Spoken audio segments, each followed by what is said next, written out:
Hello and welcome back to our series on the small, unnoticed, and overlooked stories and other details in Skyrim. In our last video, we finished exploring Nirn itself, so now we are off to the other realities that can be found in Skyrim. Today, it's the Soul Cairn. This mysterious plane ruled over by the mysterious Ideal Masters with its mysterious inhabitants is sure to have some mysteries to uncover.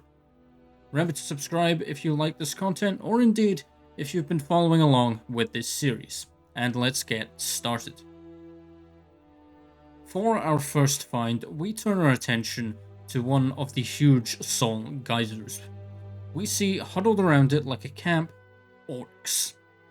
Now, it's fairly obvious as to what happened here. These orcs were slain by someone using some kind of soul trap ability, right?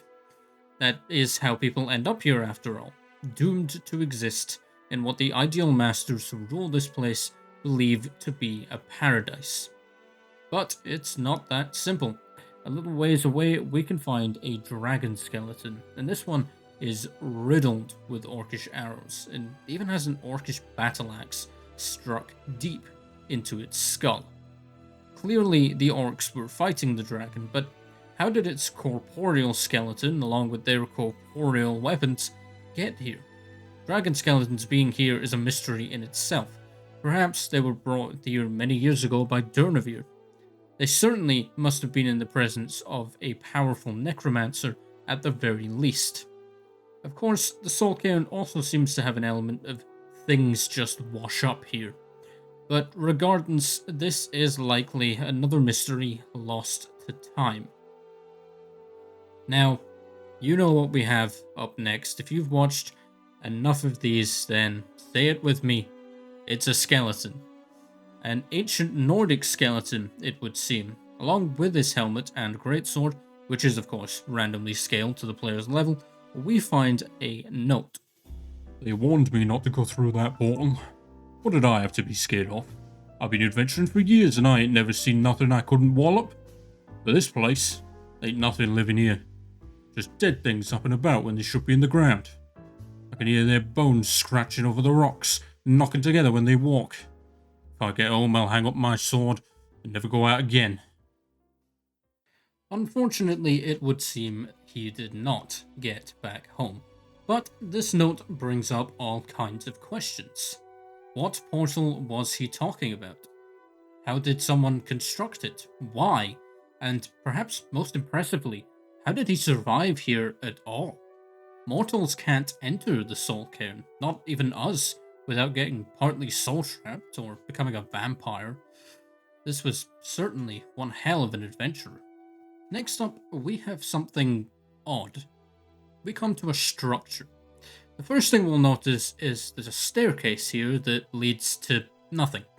But that's actually quite common in the Soul Cairn, so we'll ignore that for now.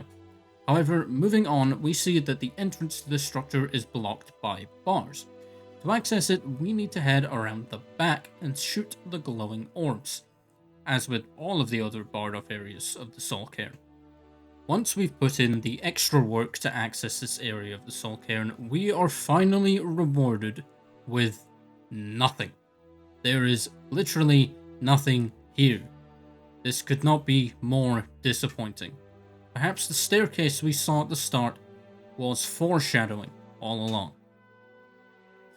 Next up, we also sort of have nothing, though this nothing is in fact something. It just might as well not be anything. Within the walls of the boneyard presided over by the dragon Durnavir, you may have spotted a couple of chests high above on the rooftops. If you have, you've probably immediately forgotten about them, as this is where a bunch of plot happens. And it's a good thing that you did. There is actually no way to access these chests. Not a staircase, nor rubble, nor teleporter can bring you to this item. The Soul Cairn just loves to be filled with disappointments, it seems. But speaking of teleporters, we do need to take one to find our final discovery. When we do get transported high above, we will see what appears to be some kind of mage's campsite. We find potions and even a scroll of Storm Thrall, which I can't remember seeing anywhere else in the game, though correct me if I'm wrong on that. Either way, it is a powerful find. But moving back over to the body, we find a staff here, further tying this person to the arcane, but more conclusively, we find a dragon priest dagger. One of the ancients of the dragon cult had made their way to the Soul Cairn. Perhaps it was even he who opened the portal our ancient Nord friend told us about earlier. As for why he is here, perhaps he was in search of Durnavir, or simply hungry for more power. We can't say for sure, but I think it was likely good news for everyone that he was stopped here. And once again, that is it. 5 more things you may have missed in Skyrim. Next time, we'll be delving into the libraries of Apocrypha. So, if you enjoyed this video, be sure to subscribe so you don't miss that one, and I will see you next time.